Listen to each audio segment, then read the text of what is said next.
Kumusta po kayo? Bago po ang lahat, first things first.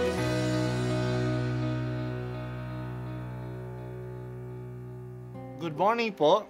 Sinisimulan po natin ngayon ang first things first. At dito po, tinatalakay natin sa unang bahagi ng umaga natin ay ang first readings na binabasa po sa banal na misa.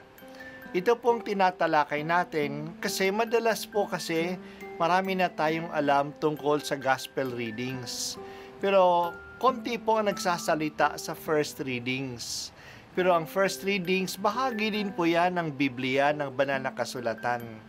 Kaya susubaybayan po natin ang mga first readings, basahin po natin at kuminsan kailangan ng basahin ng 2 o 3 beses bago maintindihan kasi hindi po tayo familiar sa mga istorya at sa mga kaisipan na tinatalakay dito. Ang pagbasa mula sa aklat ng pahayag. Wika ng anghel sa akin, halika at ipapakita ko sa iyo ang babaeng makakaisang dibdib ng kordero. Nilukuban ako ng espiritu at inihatid ako ng anghel sa ibabaw ng isang napakataas na bundok. Ipinakita niya sa akin ang Jerusalem, ang banal ng lungsod na bumababa mula sa langit buhat sa Diyos. Nagliliwanag ito dahil sa kaningingan ng Diyos. Kumikislap na gaya ng hiyas na haspeng sinlinaw ng kristal. Ang pader nito'y makapal at mataas at may 12 pinto. Bawat isa'y may bantay na anghel. Nakasulat sa mga pinto ang pangalan ng 12 lipi ng Israel.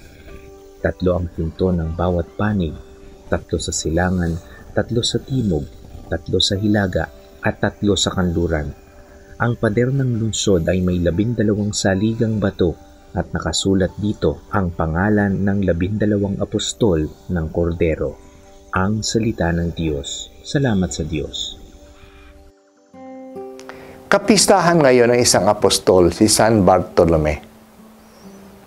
Nakikita ang pangalan niya sa mga talaan ng mga apostol. Sa Ebanghelyo ni Juan, mayroong kwento tungkol sa pagtawag kay Nathanael. Isa siya sa mga apostol, pero wala naman ang pangalan ni Nathanael sa ibang mga ebanghelyo. Maraming nagsasabi na maaaring si Bartolome at si Nathanael ay iisang tao lang. Madalas mangyari na ang mga tao sa Bible ay may 2 pangalan. Sa New Testament, isang Hebrew name at isang Greek name. Kaya ang Bartolome ay isang pangalan sa Griego at ang Nathanael naman ay pangalan sa Hebreo. Ang pagbasa natin ngayon ay galing sa aklat ng pahayag, The Book of Revelation. Ang huling aklat sa Bible. Nasa katapusan na tayo ng aklat. Pagkatapos ng maraming pagsubok at pag-uusik na naranasan ng simbahan, ipinakita ni Juan kung paano magwawakas ang kasaysayan ng bayan ng Diyos.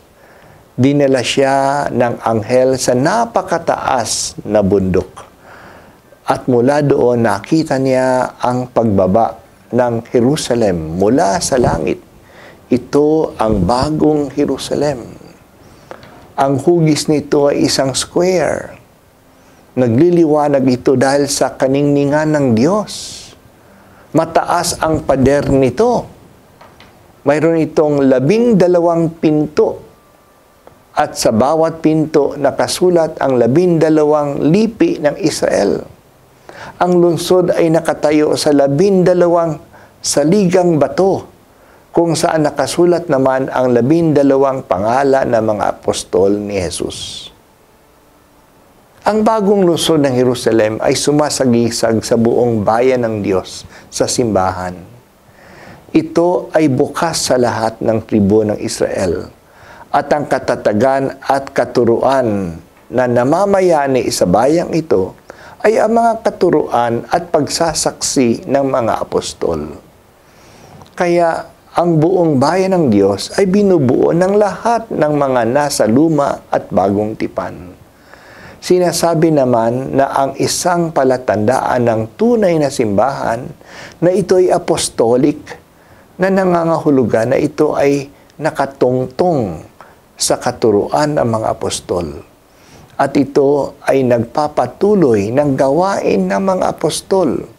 Sila ang pinadala ni Kristo upang magpatotoo sa Kanya at upang ipalaganap ang magandang balita. Ginagawa din ito ng simbahan ni Kristo. Kaya hindi tumitigil ang simbahan sa pagpapalaganap ng katuruan na dumating sa atin sa pamamagitan ng mga apostol. Ibigay mo sa akin, Panginoong Hesukristo, ang sagisag at katapatan ng mga apostol na pinadala mo upang magpatotoo tungkol sa iyo, na ikaw nga talaga ang anak ng Diyos at aming manliligtas. Ito po ang unang pagbasa at ako po ay si Bishop Broderick Pabilio dito sa First Things First.